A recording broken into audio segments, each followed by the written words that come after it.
ताई साहेब, आज मी या ठिकाणी धनगर समाजाची बैठक मोठ्या प्रमाणात होत आहे। मी स्पीकर ऑन केलेलं आहे, माईकला लावलेला आहे आणि या म्हणजे धनगर समाजाची जी काही खंत आहे इथं प्रत्येकाने आपापल्या भाषणात व्यक्त करून दाखवली। या जिल्ह्यामध्ये मोठ्या प्रमाणात हा धनगर बांधव आहे। या जिल्ह्यामध्ये धनगर समाजाचा म्हणजे खासदार यापूर्वी रखमाजी गावडे होऊन गेलेले होते।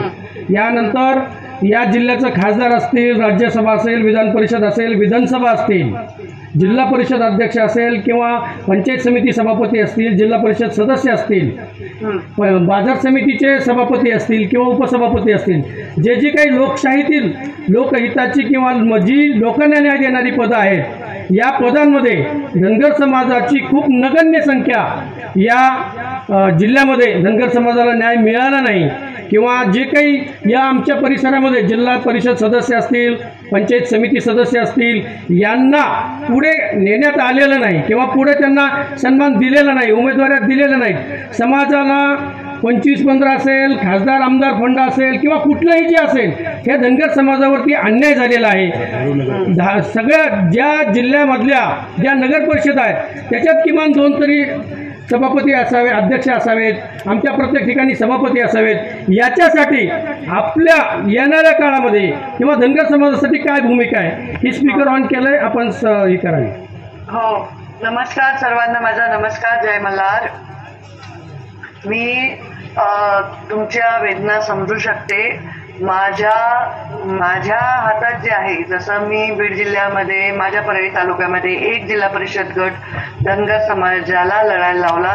माझ्यावर खूप लोक तुटून पडले तरी लावला। आर्थिक साम दाम दंडभेद प्रचंड ताकदीने उभा करून मी आमच्या आबा बिडकरला उमेदवारी दिली होती। धनगर समाजाचा बळी गडदीला आम्ही सभापती केलं होतं ओबीसीच्या जागेतून। तर आम्ही नेहमी भावना, तेव्हा मुंडे साहेबांनी मला शिकवले की एका समाजाचे आपण नाही, सगळ्या समाजाला प्रतिनिधित्व दिलं पाहिजे। तेव्हा लमाण समाजाला आम्ही वसंत राठोडला दिलं, बळी गडदीला दिलं। पण मला असं वाटतंय की गेल्या काही काळामध्ये दुर्लक्ष झालंय आणि हे दुर्लक्ष अक्षम्य आहे। पण मी स्वतः बाळांनो सत्तेत नसल्यामुळे मला फार हात बांधलेले असल्यामुळे मला काही करता आलं नाही। पण मी वचन देते, येणाऱ्या काळामध्ये जिल्हा परिषद, पंचायत समिती, मार्केट कमिटी, कोणत्याही महत्वाच्या जागी मी धनगर समाजाच्या लोकसंख्येच्या प्रमाणात त्यांच्यासाठी जागा आणि त्यांच्यासाठी सन्मान राखून ठेवणे माझा शब्द आहे। माझ्या हातात 5 वर्ष असताना मी जे करता येईल ते केलं, परंतु 5 वर्ष मीच अज्ञातवासात होते आणि मीच स्वतः कष्टात होते किंवा थोडीशी बाजूला पडल्यासारखे होते। त्याच काळात तुम्हाला जर काही त्रास झाला असेल तर मी तुमची क्षमा मागते। पण माझ्या लेख समजून आणि आत्ताच्या आलेल्या संकट काळात आपण सर्वजण एकजुटीने जर लढला तर मग मला कमी कष्ट पडतील। माझ्या पाठीमागे तुम्ही आशीर्वादाचं बळ उभं करा, मी तुम्हाला अंतर कधी देणार नाही, हा माझा तुम्हाला शब्द आहे। बाळासाहेब दोरतले पण माझ्यावर काम केलंय 5 वर्ष, जेव्हा मी मंत्रिपदात होते तेव्हा त्यांनी किंवा या सगळ्या लोकांनी, तुमची टीम आहे, कोणी मला काही कधी त्रास दिला नाही। आपले वाघमोडे दादा आहेत, सगळ्यांनी कामं केलेली आहेत। पुढच्या वेळी मी स्वतः प्रत्येक गोष्टीत लक्ष घालेन जसं पूर्वी घालत होते। काही ताई साहेब, धनगर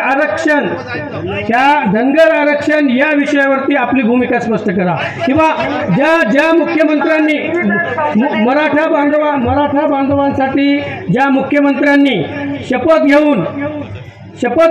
घेतली होती, मी आरक्षण दिलेलं आहे, आपणही धनगर समाजाच्या आरक्षणासाठी आपली काय भूमिका आहे? मी नेहमीच धनगर समाजाच्या आरक्षणासाठी कमिटेड आहे।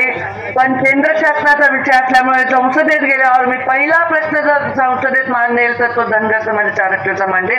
हे माझ्या अहिल्यादेवीची शपथ, महादेवाची शपथ घेऊन तुम्हाला शपथ आहे।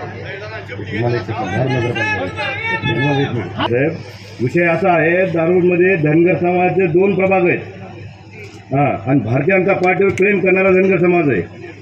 तरी सुद्धा तुम्ही धनगर समाजाला अध्यक्षपदाची उमेदवारी देत नाही। नगराध्यक्षपदाची उमेदवारी दिली नाही म्हणलं 2 वेळेस, ओबीसी समाजाला असून सुद्धा धनगर समाजाला एकदा सुद्धा तुम्ही उमेदवारी दिली नाही। आणि दुसरा विषय, आणि स्वीकृत सदस्यांमध्ये सुद्धा तुम्ही कुठं प्राधान्य दिलेले नाही। मोठे समाज इथं बसलेला आहे, आपण राष्ट्रवादीचे संभाव्य उमेदवार आहात। आणि धनगर समाजावरती प्रचंड राग, समाजाचं कोणी भलं केलं नाही, समाजाचं आपण म्हणजे आपण काय करू शकता किंवा समाजाला काय म्हणजे समाजानं पहिल्यांदा राष्ट्रवादी काँग्रेसचा संभाव्य उमेदवार आहे, उमेदवार डिक्लेअर होईल, कोणी येईल जाईल तो विषय नाही, पण राष्ट्रवादी काँग्रेस शरदचंद्रजी पवार यांच्या पक्षाचा एक प्रमुख कार्यकर्ता या नात्यानं समाजाच्या प्रत्येक अडी अडचणी सोबत मी राहणार असं तुम्हाला पहिला शब्द. जी समाजाची चळवळ असेल, जे समाजासाठी काही असेल आणि मला उमेदवारी मिळाली, मी खासदार झालो तर सभागृहात भांडण कोणी आमच्या पक्षाचा खासदार समजा दुसऱ्याला कोणाला तिकीट दिलं, पवार साहेबांनी ते खासदार झाला तर त्यांना सुद्धा मांडायला हो, नाही तर दुसऱ्या बेटा त्यांना राजीनामा द्यायला. ठीक आहे.